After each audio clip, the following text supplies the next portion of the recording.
Hello, I'm Ashlyn and we'll be making strawberry rhubarb cobbler today.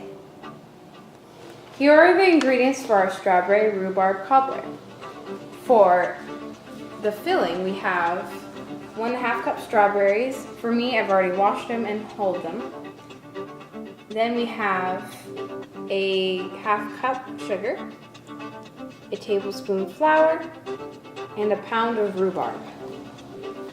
For the cobbler dough, we'll provide 1 cup flour, 3 tablespoons sugar, 1/2 teaspoons baking powder, a pinch of salt, 4 tablespoons chilled butter, and a 1/2 cup half and half. Our first step is to cut the rhubarb into small little pieces. First, you cut off the ends, and then you try to cut another piece to get all the strings out.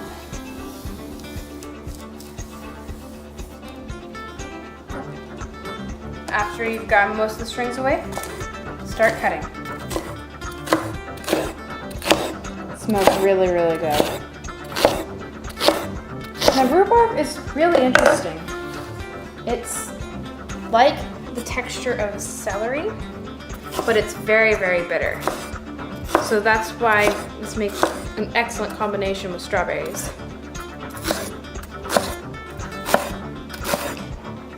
Now you might be asking, does it matter if it's green or red rhubarb? Well, as you can see in this one, it's partially green, so it doesn't really matter. The more green it is, the more bitter. But that's depending on how you want it. First, spray the dish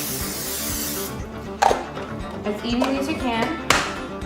You have to toss the rhubarb with sugar and flour. Put in your 1/2 cup sugar and your tablespoon flour and just get it all together. So this is about what you want the rhubarb to look like before it goes in the oven. Put it in for 7 minutes. Okay. For the cobbler dough, we're gonna use a bowl and a pastry blender. This is 1 cup flour, 1.5 tablespoons baking powder, 3 tablespoons sugar, and salt. Use your pastry blender. If you do not have a pastry blender, you can use a fork instead. So what you're going to do with your chilled butter is you're going to cut in the butter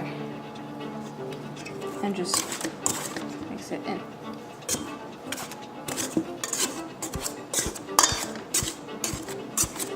Try to avoid using an electronic mixer when you're doing this.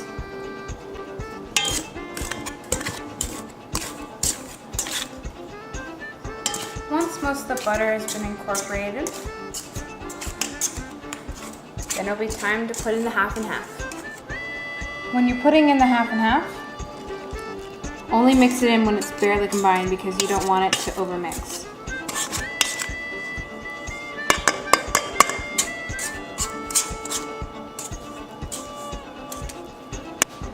So it's time for the strawberries. You can either slice them or keep them whole like this. I like smashing them when they're inside the pan.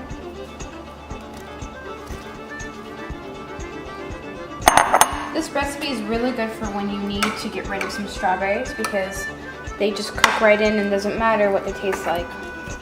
They're all going to taste really good. The rhubarb and the strawberries will continue to cook while the cobbler crust will be on top. Try to get it as evenly as possible because you want a fair share of the strawberries and rhubarb. So try to just dollop some crust on top. Doesn't matter if you get it in different places. Just do the best you can.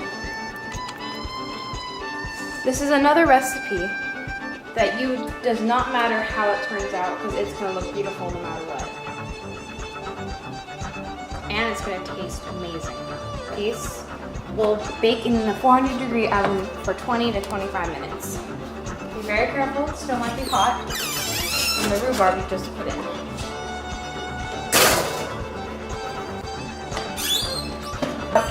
22 minutes. And this is what you want. You want nice, kind of golden brown on the tops. And be very, very careful to come it out. And you can see all the yummy juices around the strawberries. That means it's ready. So our cobbler has cooled off enough, and it's about done. Oops.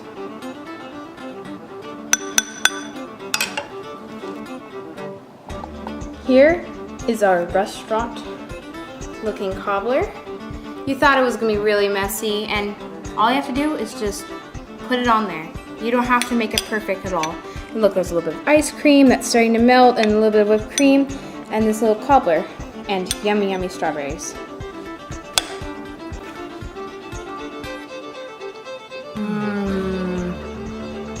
This is really good. I know you're jealous, and this really, really smells and tastes amazing. I'm gonna keep eating this.